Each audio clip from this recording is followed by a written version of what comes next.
So this the other way that's well known, the type of flying, is IFR, instrument flight rules. So this is a completely different way of flying, and it's a way more mature way of flying.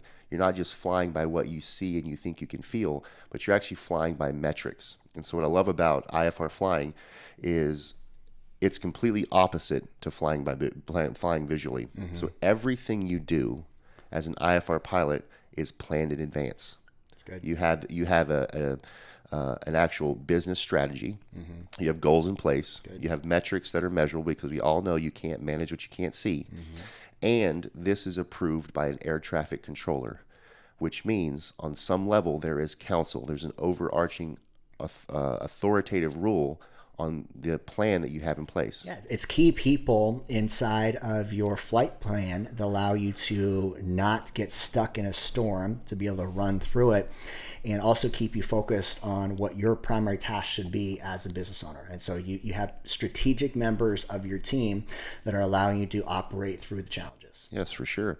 And people that fly IFR by instrument are people that have a plan to go from point A to point B. And bring people with them. And take people with them. Yeah. Which means where they're taking off from is not where they intend to land. That's good. Big difference there. And the second one Aaron already touched on is you're able to take a mass amount of people with you. And so here's some other differences in IFR flights. Is that one, yes, you have to have a plan.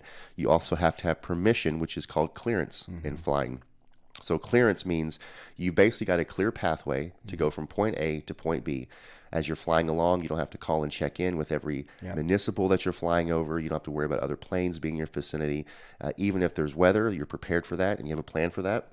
And you also have the clearance to go through those things. It does require more equipment than flying visually, which means preparation and tools and metrics. And again, other individuals that have a specific seat to give you the feedback in those different areas of your business that you need to have versus you just guessing.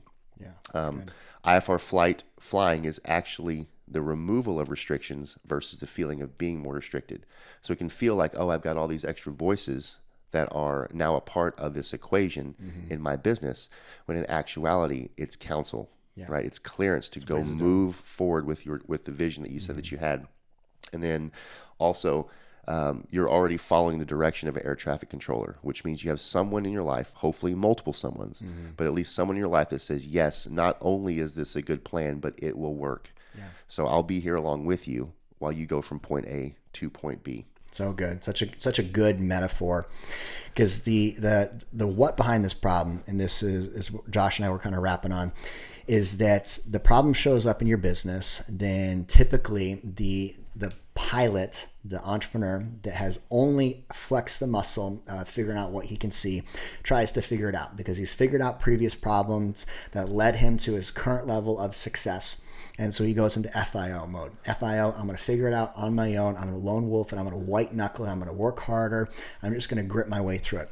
That FIO mindset leads to frustration, because there's always going to be problems in the evolution of a business that you are not yet skilled to be able to handle. And that's just the truth of it. If you are an operator rather than a true entrepreneur or a business owner, you're probably not great at something. And so if we know the domains of the business, there's the visionary, there's sales, there's marketing, there's operations, there's finance. You can't be great at everything. That's right. You just can't. And so that's why you need a team. And so the FIO mode goes into frustration. You're doing your bookkeeping, payroll, spreadsheets, trying to understand sales, marketing, all the other stuff. Now you're completely stretched. You're overwhelmed. And that one problem that showed up in the business as a fire then becomes multiple problems. That frustration typically, this is my experience and probably your experience too, leads to some form of sedation.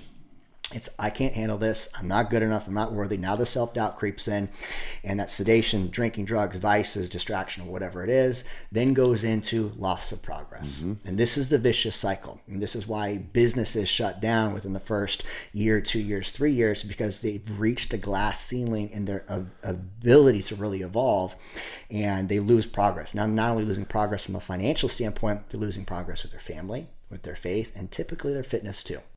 Yeah, for sure. And I've got multiple failed businesses under my belt, which I'm both grateful for and was frustrated when those for sure circumstances were happening. But you have to draw great lessons out of them. And I love that we're hitting on this, Aaron, just because there's so many people out there that I love